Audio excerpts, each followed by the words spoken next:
Memoria Sur, un podcast de Diario Sur para hablar y disfrutar de la historia, con Ana Pérez Brián y Curro Fernández Sibaja. Hola Ana, ¿qué tal? Hola Curro, buenos días. Feliz Navidad.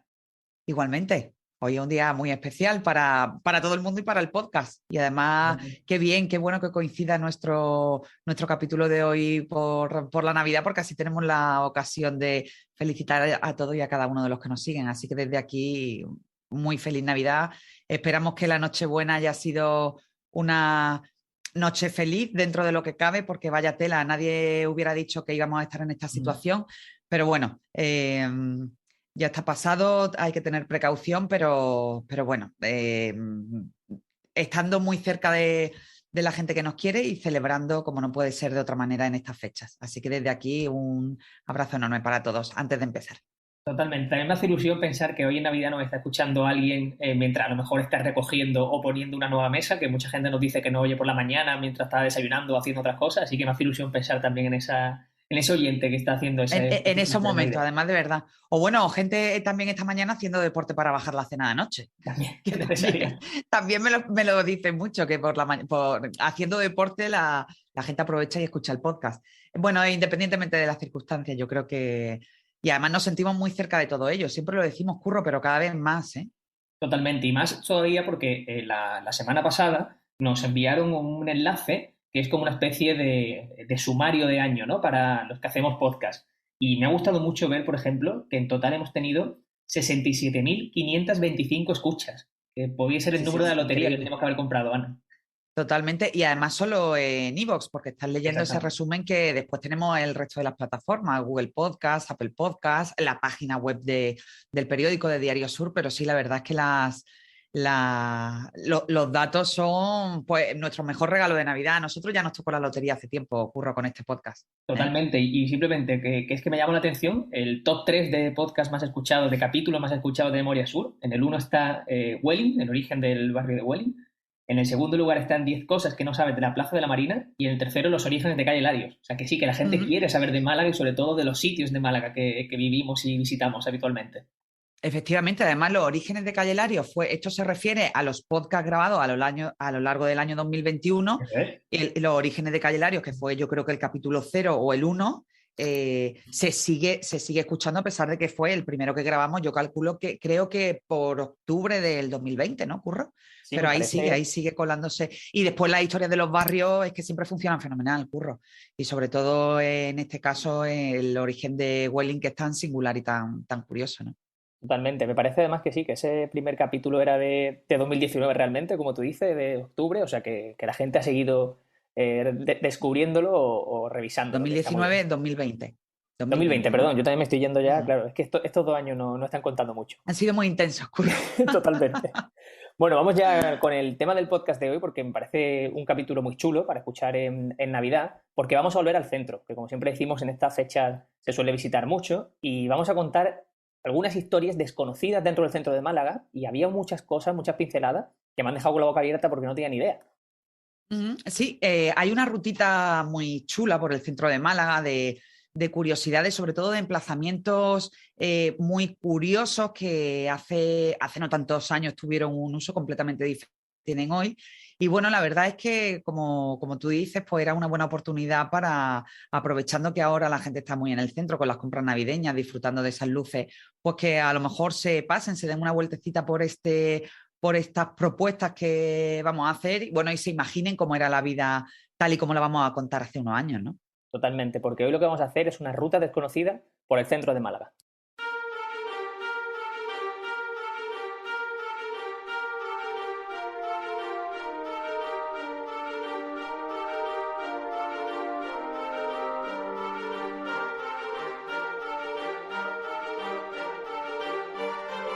Vamos a andar, por ejemplo, por el Patio de los Naranjos, por calle Beatas, o vamos a ir a lo más alto, de la más alta torre de la catedral también, para contar alguna historia llamativa. Y vamos a empezar, si quieres, por ese Patio de los Naranjos, que es una zona preciosa que a mí me encanta de Málaga, pero en la que hace unos años vivía gente. Sí, Curro, el Patio de los Naranjos, bueno, tal y como hoy lo conocemos, pues el lugar ese precioso donde florecen los naranjos en primavera y donde hacemos parada para disfrutar de la Semana Santa, de la entrada de las estaciones de penitencia, algunas cofradías en la catedral, pero ese entorno del Patio de los Naranjos en realidad era una zona, residencial, si se me permite la palabra, no hace tanto. Allí hasta la guerra civil pues había casas de particulares y que accedían allí por las propias cadenas del Patio de los Naranjos.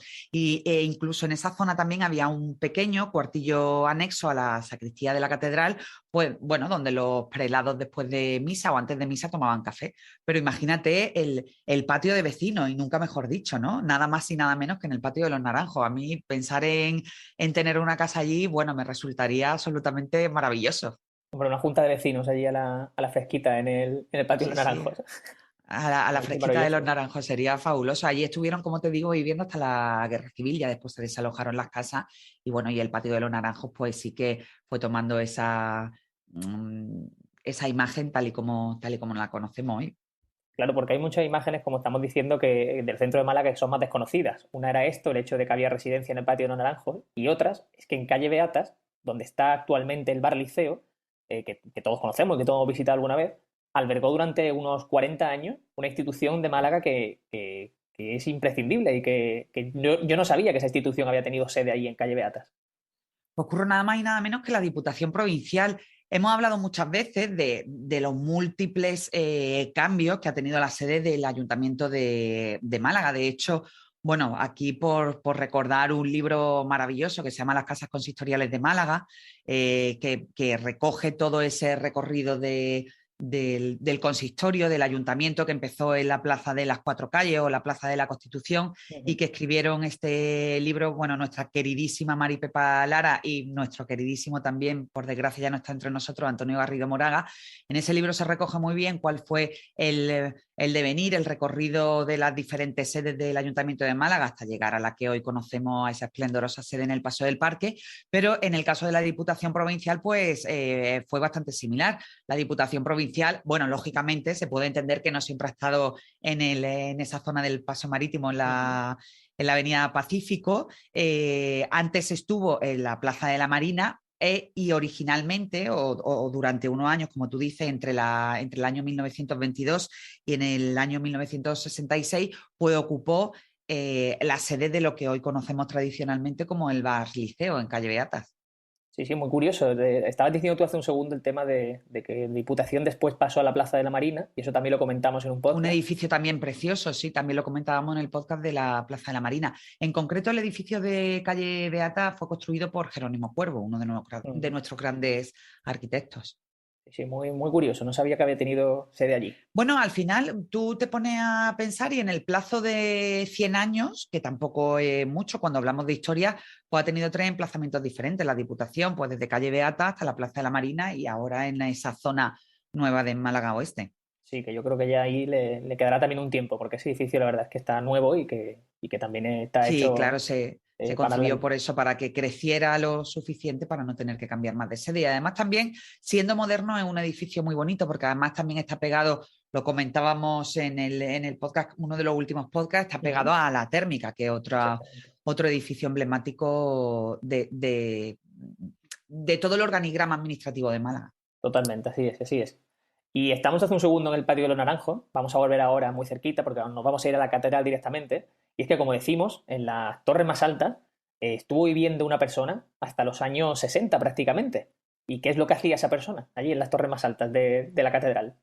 Bueno, Curro, pues es fácil adivinar que esa persona que vivió allí hasta los años 60, justo en el campanario, pues era el responsable de mantener a punto las campanas. En concreto, esta persona, o la última persona que residió allí, se llamaba Miguel García Navas, y él vivía y trabajaba y dormía casi en la altura, ¿no? Él era el responsable de que esas 39 campanas de la catedral pues estuvieran siempre en funcionamiento, en el buen funcionamiento. Las manejaba manualmente y la división de esas 39 campanas, porque bueno, la imagen que puede tener la gente cuando mira hacia arriba de la catedral dice, bueno, yo soy incapaz de contar 39 campanas, Claro. pero no, están divididas, hay 24 en el carrillón que da a la Plaza del Obispo, hay una docena en el cuerpo de campana y 3 más en el carrillón.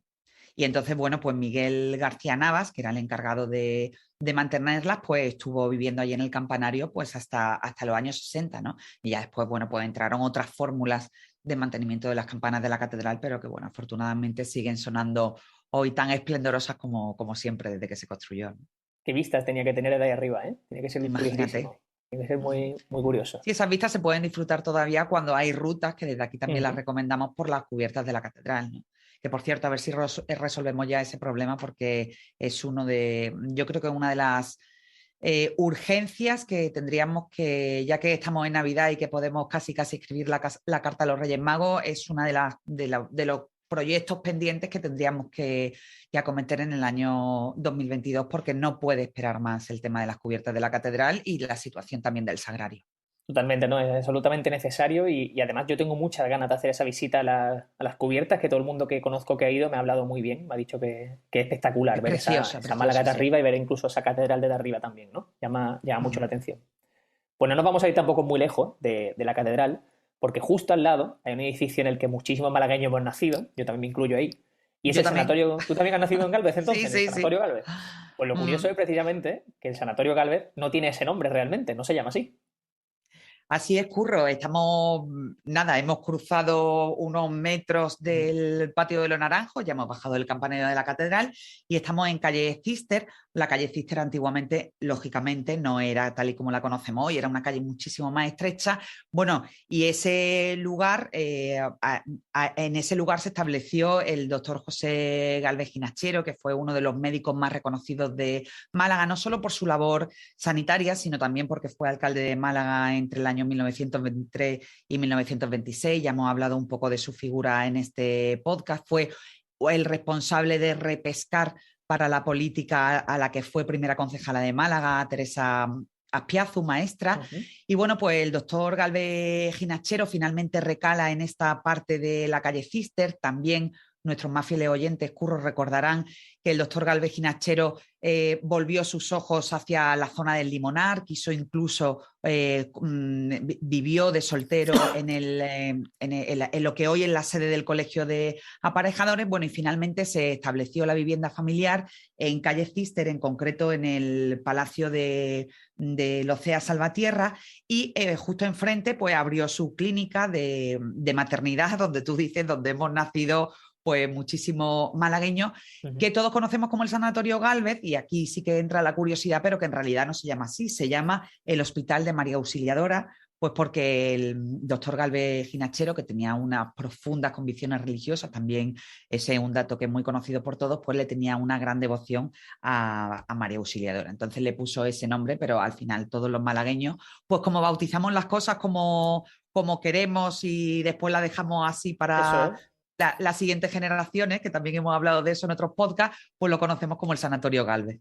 Totalmente. Me gusta también porque sin haber hecho un podcast concreto de Gálvez Ginachero, estamos haciendo un dibujo muy, muy exacto de Gálvez Ginachero hablando de las residencias que tuvo, de a lo que se dedicó, de la vida política también y también una convicción religiosa porque ayudó también de manera altruista, como dijimos, a la niña de la ciencia, ¿no? A esa niña que fue la Sí, primera que justo. nació mediante cesárea con una madre que ya había fallecido y que ayudó durante toda su vida con el hospicio, ¿no? Con gota de leche y que, bueno, que Fue llama la una atención. persona muy comprometida, Curro, es una figura absolutamente imprescindible en la Málaga de principios del siglo XX, una figura muy, muy querida, muy reconocida e incluso, bueno, pues se ha planteado la posibilidad y hay un movimiento que es bastante intenso, la posibilidad de llevar a los altares a Gálvez Ginachero, ¿no?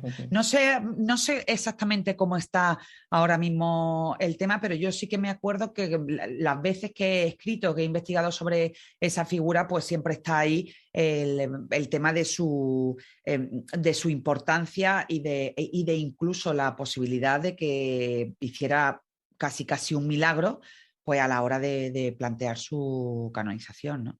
Sí, sí, curioso, pues esa historia no la sabía, fíjate, es interesante. Hay también una curiosidad, Ana, que está en el antiguo Hospital de Santo Tomás, ¿no? Que también creo que merece la pena que la comentemos. Mira, el antiguo Hospital de Santo Tomás está justo a la espalda, es una de los laterales de la Clínica Gálvez. Es un lugar precioso que está cerrado. Hace relativamente poco tiempo se presentó un proyecto pues, para intentar hacer ahí una residencia de estudiantes, pero bueno, parece que va a ser bastante complejo porque los requisitos que ha puesto Cultura para hacer esa residencia de estudiantes lo hacen casi imposible. Pero bueno, más allá de ese dato puramente informativo, pues el Hospital de Santo Tomás, como te digo, es uno de los lugares más bellos del entorno.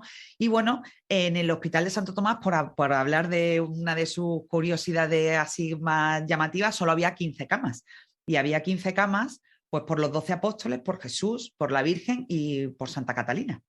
Qué bueno. Y además el Hospital de Santo Tomás estaba abierto para enfermos pasajeros, no estaba abierto para enfermos crónicos. La réplica de la puerta original del Hospital de Santo Tomás se conserva en la vecina calle de San Agustín y en el Hospital de Santo Tomás lo que hay es una réplica, porque además ese pórtico fue afectado por el terremoto que asoló Málaga en 1884, que también hemos hablado de ese movimiento de tierras que dejó bastante maltrecha la capital en estos podcasts, Curro. Totalmente. Y por cierto, que hace poco una cuenta de Twitter, creo que es Málaga en Construcción, si no me equivoco, nos ha mencionado. Sí. Precisamente por eso, ¿no? Porque nos enseñó una foto del el obelisco que del hay monolito del obelisco de del obelisco de la Plaza de la Merced, y además que tiene la curiosidad, y desde aquí por supuesto agradecemos a las páginas, a los perfiles de Twitter que nos compartan que en redes sociales, y es verdad que se aprecia muy bien en el tercer tramo de ese obelisco que está movido precisamente porque en el terremoto pues afectó a la Plaza de la Merced, se movió ese tercer tramo del obelisco, bueno, y las autoridades de la época decidieron no restaurarlo para dejar esa constancia del terremoto en la Plaza de la Merced. Es muy curioso, si la gente se fija, se ve perfectamente cómo ese tramo está movido, e incluso te llega a preguntar cómo es posible que no se haya corregido eso, pero es precisamente pues para recordar el tema de la Plaza de la Merced. Otra pequeña curiosidad, que siempre vamos enlazando una historia con otra, es que en ese terremoto, en esos días, bueno, pues había una parturienta famosa en el entorno de la Plaza de la Merced, que no era otra que la madre de Picasso, estaba a punto de salir de cuenta. Su hermana Lola nace en esos días del terremoto, y bueno, y siempre fue conocida como la Terremotico, la conocían cariñosamente los vecinos y la gente de la familia, pues porque precisamente nació en esos días, ¿no?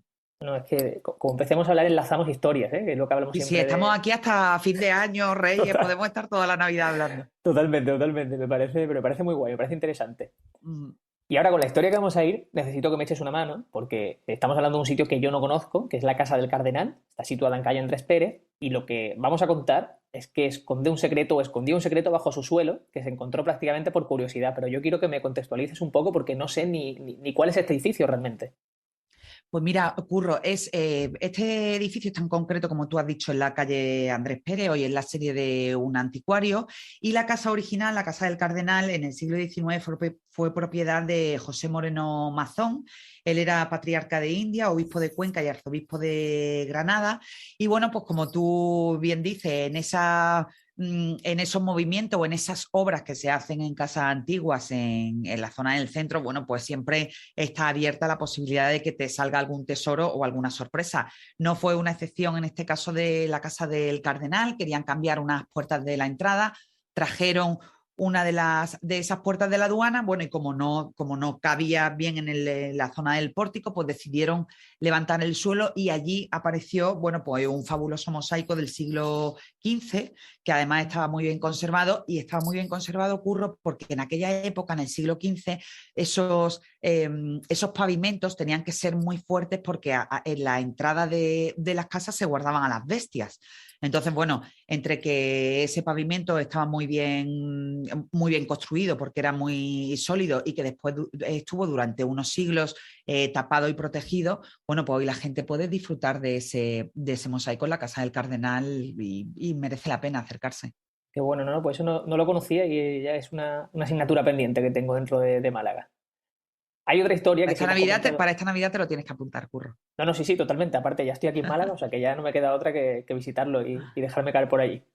Hay otra historia que hemos contado muchas veces, pero que siempre merece la pena recuperar, que también hemos tratado específicamente en un podcast para ella, y es el hecho del nombre de la Plaza de las Siete Cabezas, que esconde la historia de doña Sancha de Lara, que hemos contado en muchas ocasiones, pero que historia favorita, nos encanta, Curro. que nos encanta. Yo tengo debilidad por eso, ya que estamos haciendo el paseíto por el entorno del Sanatorio Galvez, Palacio de del Patio de los Naranjos, el Hospital de Santo Tomás. Bueno, nos tenemos que acercar a la Plaza del Obispo y allí fantasear con lo que tuvo que ser, como tú dices, la Casa de las Siete Cabezas, el Palacio de Sancha de Lara, que fue una aristócrata que además que da nombre a una de las bocacalles de Calle Lario. Bueno, ya hemos contado aquí su historia fascinante, además le dedicamos uno de los primeros capítulos del podcast, un poco para dejar ese sello de que quizá era una de nuestras historias favoritas. Y bueno, ¿y por qué se le llama la Casa de las Siete Cabezas? Pues porque es el recuerdo a la venganza que perpetró la propia Sancha de Lara por la muerte de su sobrino Álvaro Torres de Sandoval, que fue injustamente ajusticiado en la Plaza de la Constitución. Hay que recordar que en esa Plaza de la Constitución, Plaza de las Cuatro Calles, pues antiguamente estaba también la cárcel de Málaga, y bueno, y él fue ajusticiado al amanecer, bueno, por un asunto tan absolutamente niño como que en un corral de comedia, en el entorno de Calle Strachan, pues había una celebración de una de las piezas teatrales, y a la entrada del alcaide, pues Álvaro Torres de Sandoval no se levantó. El alcaide absolutamente ofendido, que además que también le tenía echado el ojo a Álvaro Torres de Sandoval porque se comentaba que, bueno, que su mujer y él tenían una especie de affair o de flirteo, bueno, pues decidió ir con toda la fuerza de la justicia de la época y lo ajustició al día siguiente en la Plaza de la Constitución. Sancha de Lara, ciega de dolor y ciega de venganza, y además que tenía muchísimos contactos en la corte de la época, pues consiguió llegar hasta el rey Felipe IV y consiguió del rey pues que firmara la orden de ejecución de todas esas personas que habían intervenido en la muerte de su sobrino. Fueron 6 personas en total, contando con el alcaide. Allí fueron condenados también el escribano, el oficial, el alcaide de la cárcel, el verdugo y el ayudante.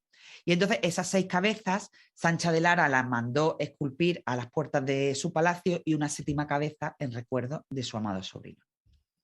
Pero como verá la gente, es que la historia es maravillosa. ¿Eso tiene un libro, una serie de Netflix o...? Sí, yo sigo insistiendo en esa serie, porque de verdad que es que, vaya, una historia espectacular y muy, muy chula. Sí. Que, por cierto, la mujer de alcaide también desapareció, que no sé si has llegado ya a... Sí, bueno, de Beatriz de Mungía, creo que se llamaba, de aquella mujer no se volvió a saber nunca más. Ella montó allí el lío. Aunque bueno, no, tampoco se le va a echar la culpa a él, la culpa es el marido, que fue un animal y que ajustició a Álvaro Torres de Sandoval, pero el hecho es que Beatriz de Mungía pues se quitó de en medio y nunca más se supo de ella. Curiosísimo, ¿verdad? Que es muy, muy curioso. Y ya vamos a cerrar con una última historia que yo creo que esta es lo que más le va a impresionar a la gente, y es que Frank Sinatra, el cantante, el mítico cantante, tiene una relación con el Palacio de la Aduana de Málaga, que a mí ya me ha dejado con la boca abierta, porque digo, pero vamos a ver esto cómo es posible. Pero es una historia además muy curiosa. Pues mira, Curro, tú sabes que Frank Sinatra era un habitual de la Costa del Sol, le encantaba venir aquí, y además era un tipo que era bastante conocido no solo por su fabulosa voz, sino por su carácter un poco problemático.